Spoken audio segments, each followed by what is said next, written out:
ఆయన వైభవం ఎక్కడుందో తెలుసా? ఆ స్వామి యొక్క మూర్తిలో ఉంది. అది నిజంగా స్వామి, అది విగ్రహం కాదు. అందుకే మీరు ఏం చెయ్యండి అందంగా ఉంటాడు.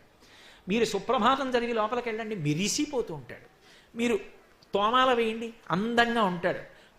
గురువారం నాడు సళ్ళింపు చేసేసి అన్నీ తగ్గించేసి నామాలు ఇలా సన్నగా పెట్టండి, పువ్వులతో చీర పంచా కట్టండి, ఎంతో అందంగా ఉంటాడు. శుక్రవారం పొద్దున్న అన్నీ తీసేసి తెల్లటి లంగోటా కట్టండి, ఎంతో బాగుంటాడు. అభిషేకం మధ్యలో పసుపు ద్రవ్యంతో చేసేటప్పుడు లంగోటా కూడా విప్పేయండి, మెరిసిపోతాడు. అలంకారం చేసి హారతి ఇవ్వండి, పరవశించిపోయి మనసు ఉవ్విళ్ళు ఊరిపోతుంది. ఇలా ఈ రోజు బాగుంటాడు కానండి, ఈ రోజు ఉండడంటే అన్న సందర్భం ఒకటి నాకు చెప్పండి. ఉండదు. కారణం ఏమిటో తెలుసా? మీరు ఏం చేసినా అందమే. అది ఆనందాన్ని ఉద్భుతం చేస్తుంది. అది స్వామి. కలియుగంలో మన అదృష్టం ఏమిటంటే